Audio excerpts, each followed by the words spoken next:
This is Beyond a Reasonable Doubt with your hosts, Mark Garrigus and Gary Smith. Well, welcome to Sunday Altar of Bard, and let's give a big shout out to Gary, who is a little under the weather, but you're part of the allure of GPS is you still bring it on game day. I do my best. I'm feeling very happy to be out of bed and maybe a little diminished mentally, but feeling better than I have in several days. So, Mark, it's great to see you. Now we're going to see this in the comments. You're just throwing up the softballs for a little diminished mentally. It's an easy one to kind of embrace. Yeah, bring it at me. Hater ho. Yeah, bring it. I don't, I welcome all comers. It's been quite a week. One of the things that I think, I love the Trump litigation is fascinating to me just because of the number of things going on all at the same time. And I think, substantial issues involved in all of them. We saw this last week, New York Court of Appeals in the civil case resumed the gag order against Trump, who promptly came out and started making comments about, I think, the judge's wife, which is interesting because we had analyzed how the D.C. Court of Appeals was talking about whether or not that if you could show in the D.C. case that the clerk or the staff had some kind of political aspirations or political involvement, that clearly that would encompass the speech. That didn't bother, at least now, of the Intermediate Court of Appeals in the New York State civil action. At the same time, the same Court of Appeals in D.C. also ruled on the separate actions where they're suing Trump civilly, so not criminally, but fighting over money. They ruled that at this stage in the proceedings, the civil cases can move forward the same week that the judge in the criminal case at the district court level ruled that the case can go forward, and that the two issues there are somewhat interrelated. The argument that was made in the Court of Appeals in the civil case was that President Trump had civil immunity for acts that were done in the course and scope of his presidential acts. And that was the same argument that was made at the district court level, the immunity argument, which was the judge did not grant and overruled. The reason this is so interesting is if you take a look at the D.C. opinions, there were three judges, two Democrats, one Republican judge. The Republican judge, guess what his background was, Gary? Can you take a wild guess? Let's see. I'm going to test you. I'll give you a hint. Who is a former Trump White House counsel, or who worked in the former Trump White House counsel's office? Boom, the Court of Appeals judge who made the basically the argument that at this stage in the proceedings he would agree, but that they could flesh it out. What does he mean by that?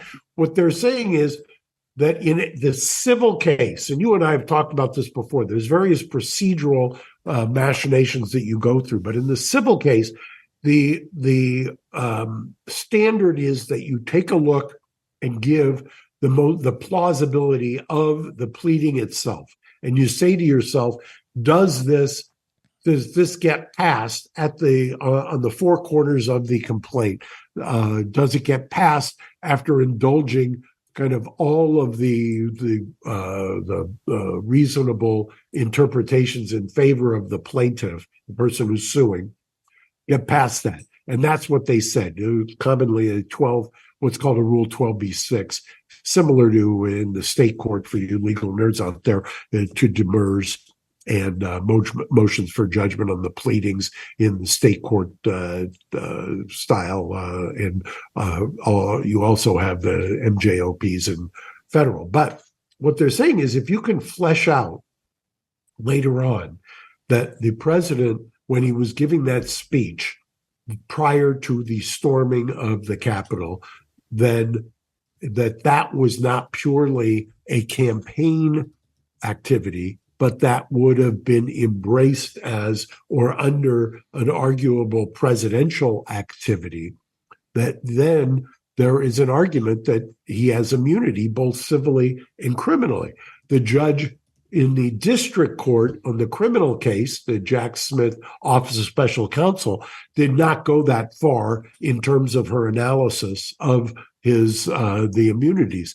Now, why am I interested in that? Because there's been so many, not the least of which because this is going to harken back to the last Supreme Court opinion that dealt directly with these issues, which was Clinton versus Jones, which was a unanimous, at least I think at that point it was an 8-0 vote by the U.S. Supreme Court when they finally got to that case.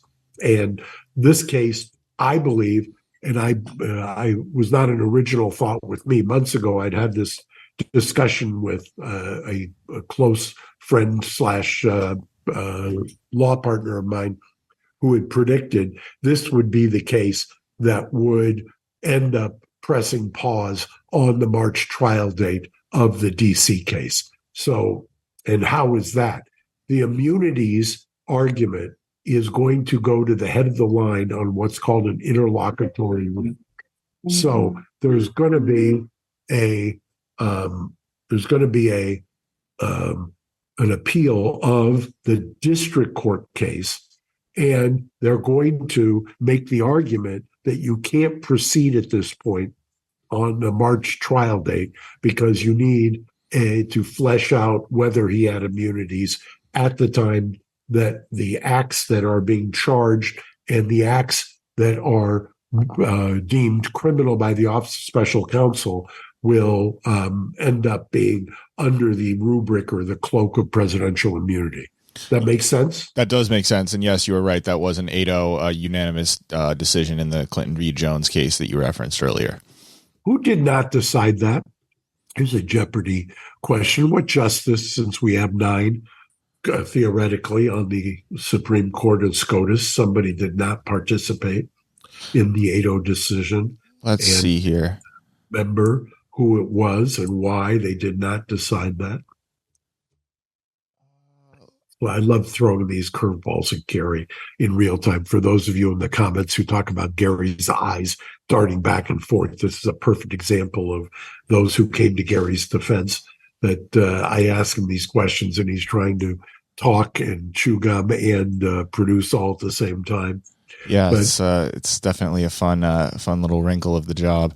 Exactly. Part of what I always say is being understanding what it is to take a look at these. I think that this is by the way, a significant issue, not just because of the presidential immunities, and by the way, this also harkens back to the argument that I made before. When people say nobody is above the law, well, yes, there is a status here that has a basis in the law, which is the acts done as a federal government employee, number one, and president, number two, make a difference. And that's also related to these challenges under the 14th Amendment that say that President Trump should not be on the ballot. And some of the decisions so far, or the denials of those challenges, have also focused on the idea of whether or not the 14th Amendment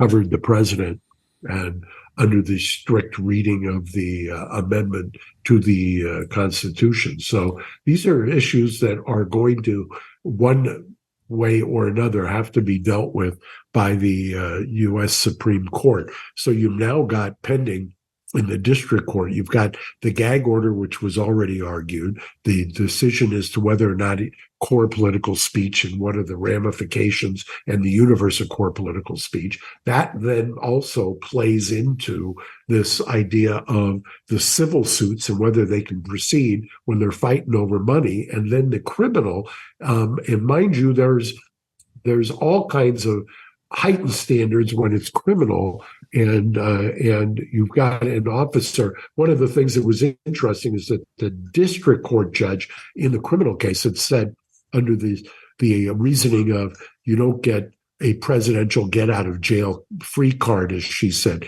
I think that's accurate. However, I think that the district court is going to grapple on that isn't some kind of blanket immunity going forward, meaning if you had committed the act as a former president, then you don't have to grapple with the issues. The more, I think, fundamental issue here is if you're going to prosecute somebody when they leave office for something that was done in office, I think under Clinton v. Jones, you could do that if it was a non-presidential related action. But if it's a action that you're saying is presidentially related to your duties as a president and it's core political speech, my prediction is somebody's going to say there's going to be at least 3 votes to 4 votes automatically at SCOTUS when they take this. It says you cannot proceed criminally in that situation.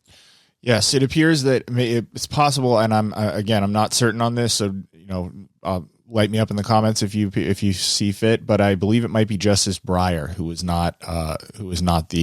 ninth vote there. That'll be interesting. Maybe we'll give away some free swag, reasonable Downer Engine Vision swag to the first person in the comments. First person in the comments who can nail why and who was not the 9th vote in the Clinton v. Jones, which is the case. And by the way, take a look at some of the people who are listed in that U.S. Supreme Court opinion on behalf of Paula Jones. One of the most notable, I believe, I haven't looked at the opinion in a while, but I believe George Conway is listed there, who's now a frequent Trump critic. Interesting. And David Bossie was involved in that case, as was Ken Starr, and all of that came out of Little Rock at the time, and Susan Weber Jones, who was the district court judge. Let's go from the sublime to the another interesting case that's happening here, Gary. I'm going to let you curate the rest of the show since I've been talking nonstop. We've got some video, do we not? We do. We have 2 different directions we can go. We had a recent debate that was televised live on Fox News, and we have a trial that is coming out of, I believe, the Atlanta area. That is the RICO trial of the YSL case, which is a bunch of rappers who are being federally tried in a RICO case and being accused of running a vast criminal conspiracy. And in that case, there is a lawyer who is doing what I think is some just amazing gymnastics in terms of trying to justify terms that have been very mainstream and very popular. And he is trying to rewrite history sort of as to what those terms may mean. I'll go ahead and play some of this video for you here. Now, some of you read books about Tupac and what it meant to be thug life. Thug life, the hate you give little infants, F's, everyone. Meaning discrimination and racism hurts all of us. We teach that to our kids.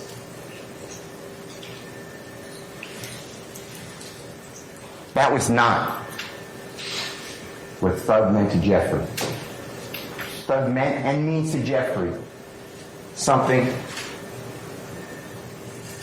very personal. It was his path. But if he could ever make it as a musical artist and help his family, himself, and as many others out of this endless cycle of hopelessness, he would be truly humble under God. That's what thug means. So it's you can't not give a little RESPECT for that argument. That's it's memorable, right? You forgot the fingers. You gotta, if you're gonna do the RS. Exactly.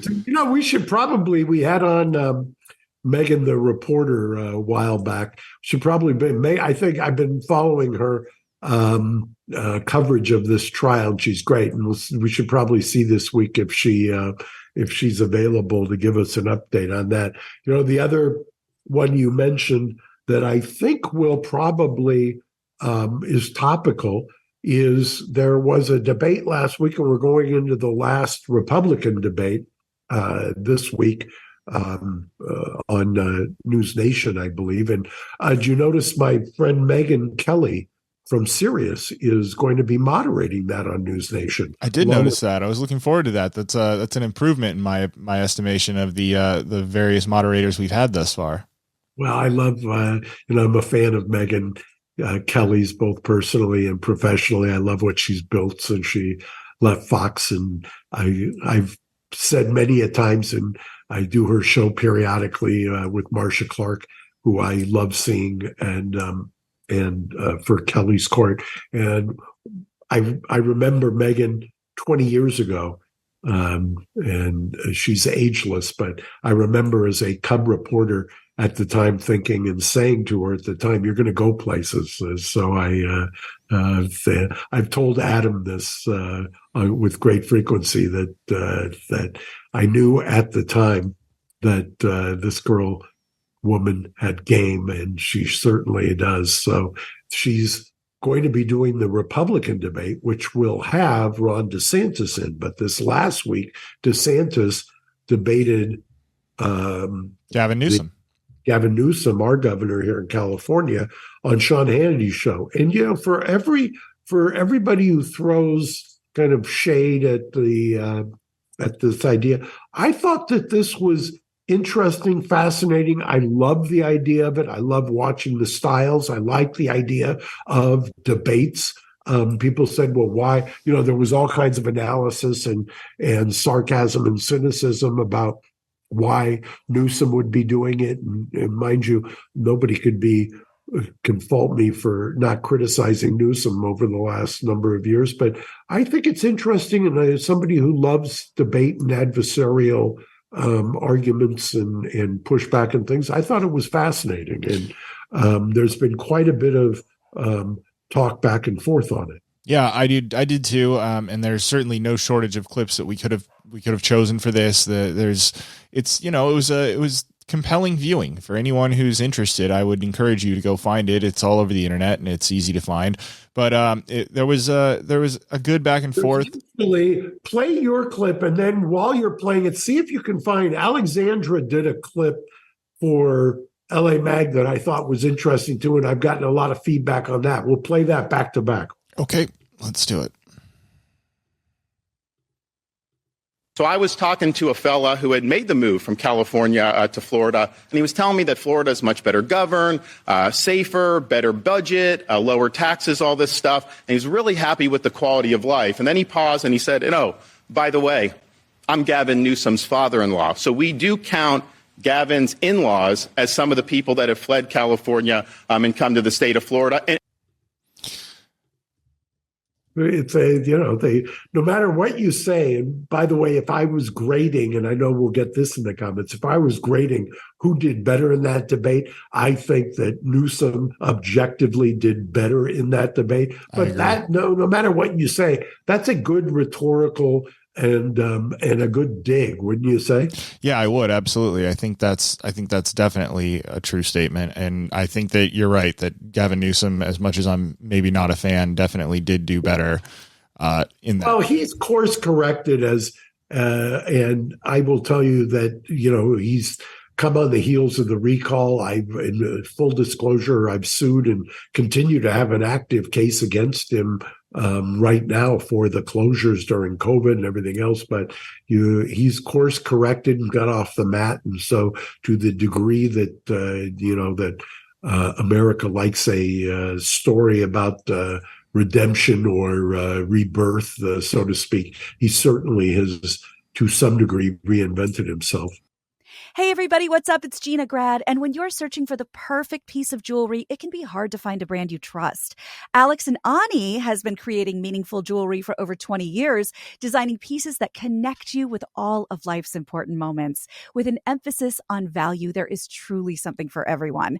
They've recently launched their Everyday collection. I could not love it more. These pieces are made from stainless steel and an advanced water-resistant plating method that doesn't tarnish. It has the look of real gold. It's beautiful. I love these pieces because they feel so classic, but they have so much versatility. Alex and Ani are also featuring some gorgeous pieces that I have right here, like Black Lotus, this gorgeous Black Lotus charm necklace, and their Stay Wild pendant, and their Wings of Protection necklace that have a classic and vintage feel. See that? And of course, you can't forget their signature bangle bracelets, which I'm also wearing. And I have a lot of their stuff. I have the numerology bracelets. I have the hula dancer to commemorate a meaningful trip I took to Hawaii. From classic to bold statement pieces, Alex and Ani makes it easy to sprinkle your personality into each piece or make a truly meaningful gift for someone you care about. Meanwhile, you can take comfort in knowing that you're shopping with a socially conscious brand, as Alex and Ani has donated over $60 million to nonprofits worldwide, connecting fashion and philanthropy in an easy, fun, affordable way. Right now, Alex and Ani is offering our audience 20% off. So check their gorgeous collection out at alexandani.com and use the promo code MIDAS, that's MEIDAS, at alexandani.com. Use that promo code at checkout for 20% off your order. Come and get something beautiful. Yeah, absolutely. All right, let's see here. Let's play Alexandra's clip, because boy, there has been some spirited pushback on this one. In what can only be described as a violent verbal takedown, Governor Newsom last night debated Ron DeSantis of Florida. And what left people more confused than why Ron DeSantis ever agreed to debate this guy is why, in a nationally televised, essentially presidential debate, Ron DeSantis kept bringing up the local prosecutor of LA County, kept talking about how Gavin Newsom was friends with George Gascon. Why are you so obsessed with this, Ron? By the way, violent crime is down and So I can't tell you the number of texts and other things that I got over that, but it reminded me, my father used to say this. It's funny, and I often remark, I guess part of the aging process is if you live long enough, you'll see enough cycles. What's going on now in the use of crime as a kind of a touchstone or a third rail of politics is so 1990s. I can't even tell you. The birth of three strikes and what was going on, this tough on law and order and the pendulum swing. And we're now seeing the same thing again. And my father used to say, I used to love this line. He used to say it during Dukakis versus Bush.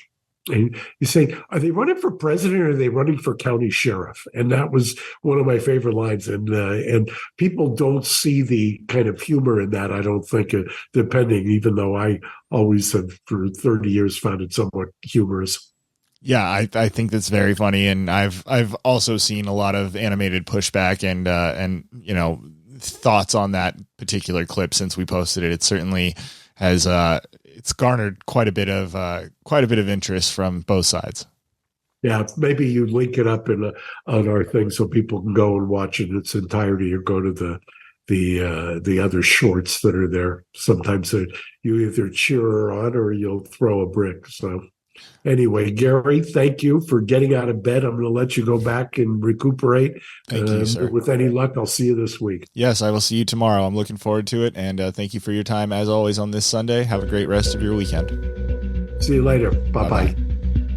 Thanks for listening to Reasonable Doubt. Subscribe on YouTube at youtube.com/Reasonable Doubt Podcast.